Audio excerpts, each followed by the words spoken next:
안녕하십니까. 오랜만에 다시 뵙게 됐습니다. 이제 채널 자체가 이제 다시 그 촬영 프로그램 세팅이 제대로 잘 돼가지고, 물론 우리 아들이 와서 다시 휴가를 나와서 다시 세팅이 잘 됐습니다. 그래서 채널 자체가 이제 다시 정상화 됐으니까요. 앞으로 계속 경전을 나가도록 하겠습니다. 지난 시간에 도노입도 요문 요 경전은 마지막 그 촬영한 그 분량이 13장까지 나갔습니다. 자, 이제 이번 시간에 새로 다시 시작하면서 14장 제목은 등각과 묘각은 다른 것인가, 이렇게 챕터 14장부터 시작하도록 하겠습니다. 제자 스님이 묻습니다. 경에서 등각과 묘각을 말하는데 무엇이 등각이고 무엇이 묘각입니까? 이렇게 물어봐요. 그러니까 대주 스님이 이제 대답을 하십니다. 색 자체가 그대로 공인 것을 등각이라 한다. 차별되는 온갖 색의 성품이 다 공이므로 이를 일러 묘각이라 한다. 또 깨달을 것도 없고 깨달을 것이 없다는 것조차 없는 것, 이를 일러서 묘각이라고 한다. 이렇게 대답을 대주 스님이 하고 있습니다. 자, 여기 대답하신 것 중에 색 자체가 그대로 공인 것을 등각이라 한다. 그러니까 이게 무슨 소리냐면, 우리 반야심경에서 보면 왜 색즉 시공이란 말 있죠. 색즉 시공, 공즉 시색, 이렇게 반대로 이렇게 물어보거든요. 그러니까 색즉 시공, 공즉 시색, 이렇게 색즉 시공, 색은 곧 공이요, 공은 곧 색이다. 이렇게 반야심경에서도 우리 많이 보셨잖아요. 그러니까 바로 그거를 얘기하시는 거거든요, 이게. 그러니까 등이라는 건 뭐예요? 등이라는 거는 이게 레벨이 같이 앞뒤가 이게 맞아야 되거든요. 평등을 얘기하는 거예요, 평등. 그러니까 공평한 일종의 그 어느 한 곳에 치우치지 않는, 그러니까 우리 그 부처님의 그 사상이 뭐죠? 중도잖아요, 중도. 그러니까 양변이 아닌 어느 한쪽에 치우쳐져 있지 않는 그 사상이 바로 중도 사상이거든요. 이 부처님 사상이. 그러다 보니까 그거를 갖다가 이렇게 바로 이제 대주 스님이 설명을 해 주신 거죠. 그래서 그 다음에 나오는 게 뭐예요? 차별되는 온갖 색의 성품이, 그러니까 차별이 되는 색조차 결국엔 결론은 공이다. 공이라는 그 자체 하나만 가지고도 그러니까 우리의 그 진리의 자리인 그 공, 그걸 얘기하는 거거든요. 그러니까 공이라는 거는 결국은 평등 그 자체. 그래서 우리 구경각 마지막에 해탈하는 그 경지가 바로 정등정각이잖아요. 정등정각. 그렇죠? 그러니까 항상 어느 한쪽에 치우쳐지지 않는 게 우리 부처님 사상이거든요, 그게. 자, 다음 내용 나갈게요. 그러니까 제자 스님이 또 묻습니다. 등각과 묘각이 다른 것입니까? 아니면 같은 것입니까? 이렇게 물어봐요. 그러니까 대주 스님이 대답합니다. 형상으로 나타나는 인연 따라 임시 방편으로 온갖 이름을 내세우지만 본디 바탕은 하나로서 다를 것이 없다. 온갖 법이 다 그러하다. 이렇게 끝맺음을 하고 있습니다. 그러니까 어려울 거 없잖아요. 대주 스님이 다 설명을 자세하게 하신 거란 말이에요. 그러니까 여러 가지 형상으로, 여러 이름으로 우리 현상계에서 모습이 우리 인간만 있는 게 아니잖아요. 동물도 있고 뭐 곤충도 있고 별별 모양 다 있잖아요. 심지어 나무, 돌멩이 다 모양이 다르지 않습니까? 형상으로 나타나는 인연 따라 임시방편이라고 그랬어요. 임시방편. 그러니까 제가 그전에도 여러 번 말씀드렸을 거예요. 그러니까 우리가 그 진리의 자리 그 자체는 이 우리가 영화를 볼 때 이 스크린이 있죠. 스크린에 온갖 그 모습이 다 나타나잖아요. 그거하고 똑같이 여기 지금 바탕을 얘기하셨어요. 바탕. 온갖 이름으로 인연 따라 내세우지만 본디 바탕은 그러잖아요. 본디 바탕은 하나로서 오직 하나로서 다를 것이 없다. 이렇게 얘기하시잖아요. 봐요. 온갖 법이 다 그러하다. 그러니까 세상 만물 모든 것을 다 그 바탕에서는 오직 평등하고 오직 하나다. 하나로 귀결이 되는 거예요. 그러니까 만법 귀결이죠. 그러니까 우리 이런 말 있죠. 그러니까 결국은 세상 만사 모든 만법은 만법 귀일, 만법 귀일 하나로 돌아간다 이거예요. 그 자리로 진리의 자리로 돌아가는 거죠. 그거를 이렇게 설명을 하신 거예요. 이 이상 무슨 얘기가 있겠습니까? 그러니까 제자 스님의 등각과 묘각이 다른 겁니까? 그러니까 같은 거다 이거 같은 거다. 결국은 하나의 바탕에서 다 나오는 거기 때문에 그게 차별이 있을 수 없다. 이렇게 말씀을 하신 거예요. 자, 지금 요 챕터 14장은요, 요렇게 짧게 끝나요. 지금 앞으로 뒤에 15장도 또 나오는데, 그것도 짧습니다. 자, 챕터 15장 또 나갈게요. 챕터 15장 제목은 설할 만한 어떤 법도 없는 것, 이렇게 되어 있어요. 자, 제자 스님이 묻습니다. 금강경에서 설할 만한 어떤 법도 없는 것, 이를 일러 법을 설한다라고 하였는데 그 뜻이 무엇입니까? 하고 이제 이렇게 물어봐요. 그러니까 대주 스님이 대답합니다. 반야지혜의 바탕이 맑고 깨끗하여 그 무엇도 얻을 수 없는 것, 이를 일러 설할 만한 어떤 법도 없다라고 한다.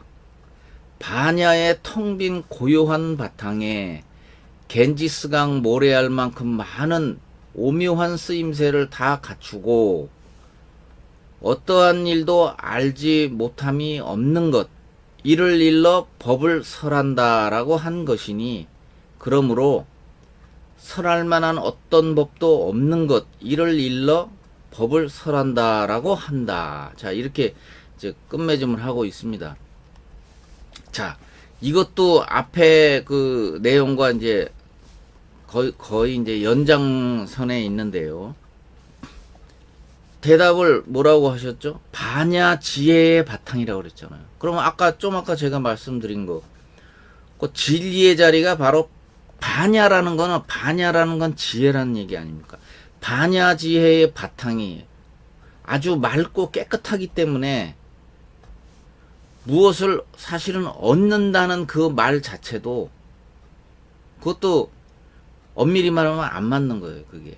그러니까 여기다 뭐라고 썼어요? 그 다음에 그 무엇도 얻을 수 없는 것, 하지만 반드시 존재한다. 그러니까 제가 여러 번 말씀드린 거 있죠. 공적영지, 진공묘유. 그러니까 옛날 스님들이 그 자리를 뭐라고 할 수가 없으니까 사실은 이름을 붙일 수 있는 자리가 아니라고 내가 여러 번 말씀드렸어. 그러니까 그 자리는 옛날 스님이 봤을 때 고요하고 밝고 텅 비었다. 그래서 텅 비어 있는 그 성품 자리, 그러니까 공적 그러나 신령스럽게 공적영지, 알고 있는 자리다. 모르는 자리가 아니고 모든 걸 다 신령스럽게 알고 있는 자리다. 고요하고 텅 비어 있지만 신령스럽게 모든 걸, 이 세상 만사 모든 것을 다 알고 있는 자리다. 거기서 모든 게 다 나왔으니까 결국에 거기서 모든 걸 다 이 포함하고 감싸고 있거든요. 그래서 이런 말이 자꾸 나오는 거예요. 그러니까 뭐라고 그러셨어요? 반야는 지혜라고 그랬죠. 지혜의 텅 빈 고요한 바탕이 이렇게 말하잖아요. 봐요. 대주스님이 이렇게 말씀하셨어요. 겐지스 강은 이제 인도에 있는 그 아주 가장 그 크고 대표적인 강이죠. 그래서 겐지스 강 모래알만큼 오묘한 쓰임새를 다 갖추고 어떠한 일도 알지 못함이 없는 것. 그러니까 모든 걸 다 알고 있다 이거예요. 그 바탕은 모든 걸 다 알고 있는 바탕이다 이거예요. 그렇게 말할 수밖에 없죠. 그렇게 말 안 하면 안 되죠. 그러니까 대주스님은 깨친 사람 아닙니까? 깨친 사람으로서 그렇게 말할 수밖에 없는 거고, 그래서 모든 걸 다 알고 있는 자리이기 때문에 곧 그것을 법을 설한다라고 같이 이렇게 섞어서 말을 할 수도 있다는 거예요. 이제 그거를 이렇게 설명을 해 주신 거예요. 그러니까 결론은 법을 알지 못하는 게 없는 모든 거를 다 알고 있는 그것을 굳이 말하자면 설할 만한 어떤 법도 없는 것. 왜냐하면 다 알고 있는 자리이기 때문에. 그래서 이를 일러 법을 설한다라고 한다. 이제 굳이 말하자면 그렇게 얘기한다는 거예요. 그러니까 모든 거를 이 진리의 자리가 다 가지고 있고 다 알고 있는 자리잖아요. 그래서 그렇게 얼마든지 말할 수가 있다 하는 얘기예요. 챕터 15장은 이렇게 끝이 났고요. 다음 챕터로 또 넘어가겠습니다. 챕터 16장 금강경으로 죄업이 소멸되니, 이게 또 챕터 16장 제목인데요. 자, 제자 스님이 묻습니다.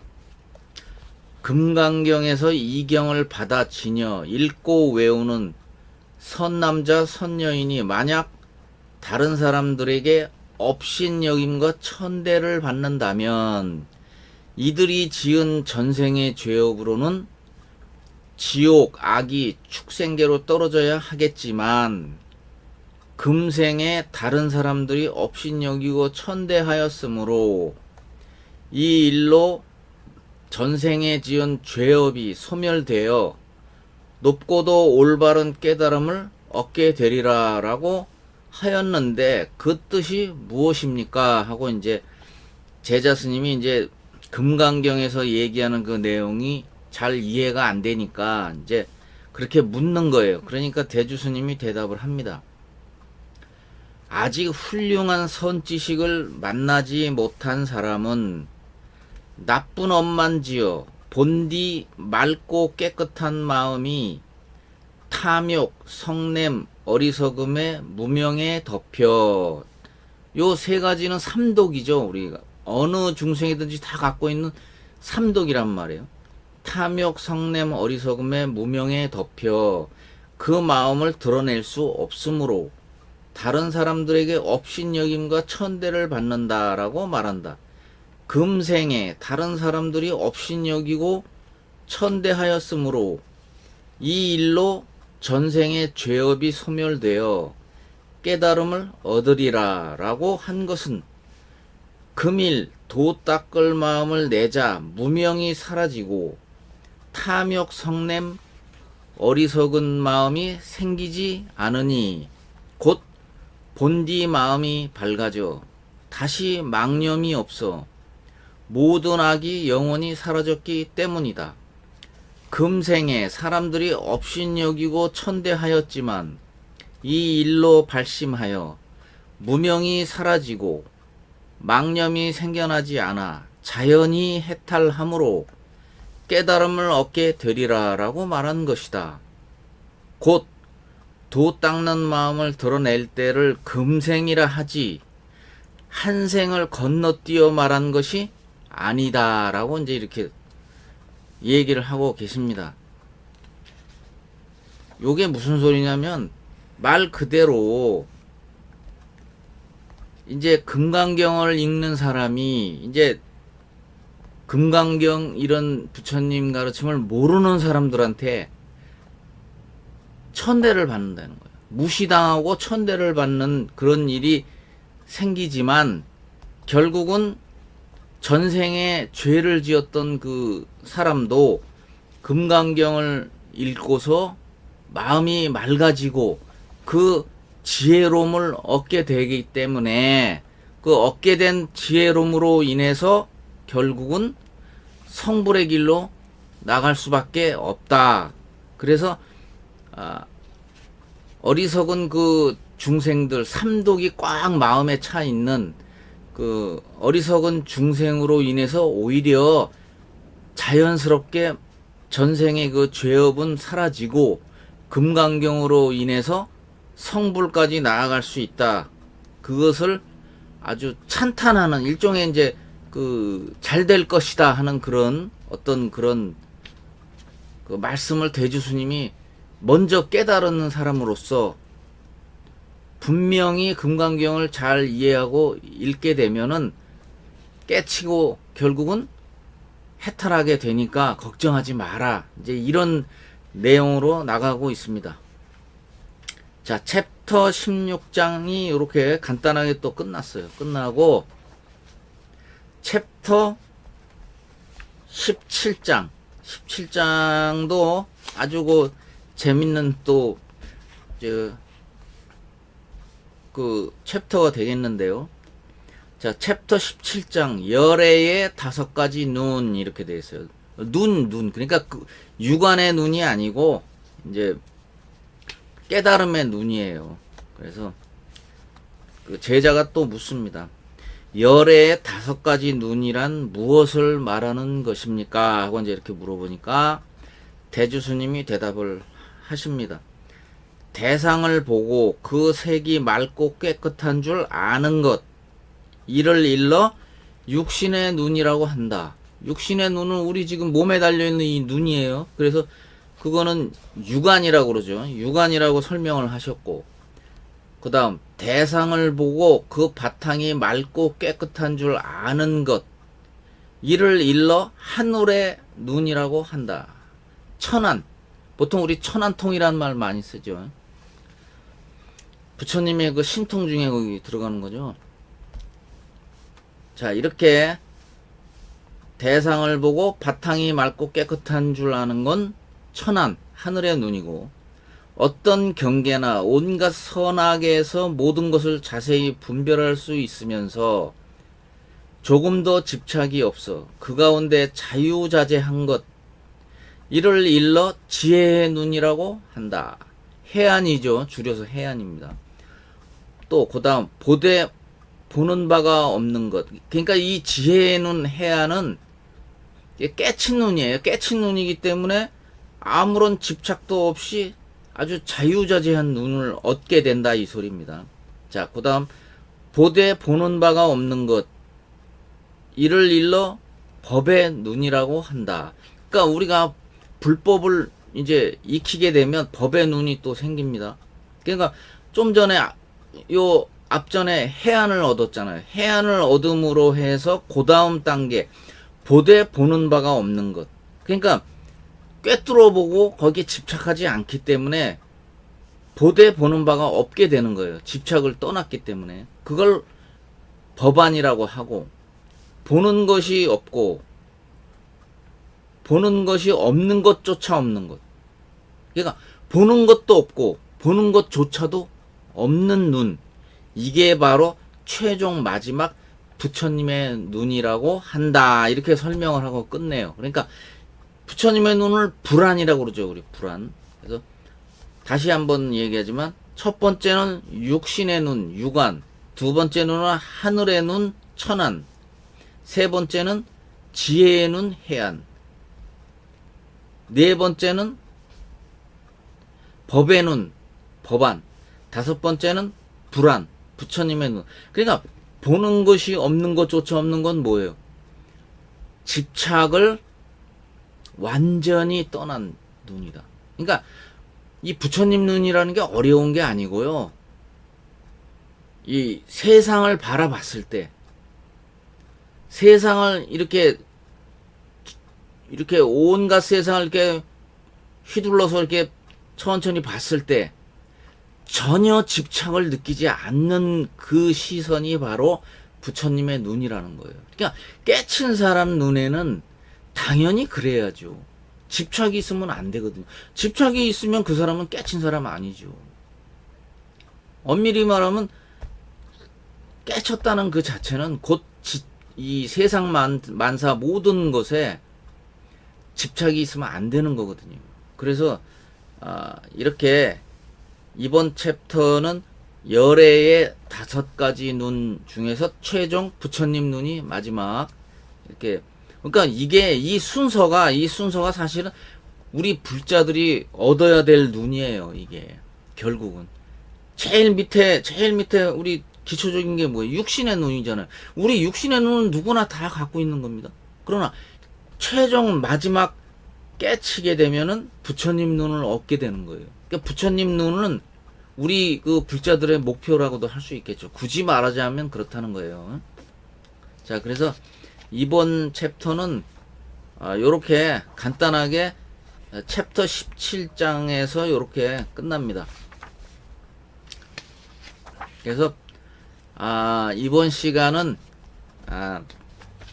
채널이 다시 정상으로 돌아오는 시간이 됐습니다. 그래서 우리 아들이 휴가를 나와가지고 군대 입대했거든요. 근데 휴가를 이제 아빠 때문에 또 굳이 일부러 나와가지고 이렇게 다시 그 촬영 프로그램을 세팅을 아주 잘 해주고 가가지고 너무 고맙습니다. 고마워서 아주 기쁜 마음으로 이렇게 새로 하게 돼서 너무 좋습니다. 자, 이번 시간은 여기까지 하고요. 자, 다음 동영상에서 또 뵙겠습니다. 감사합니다.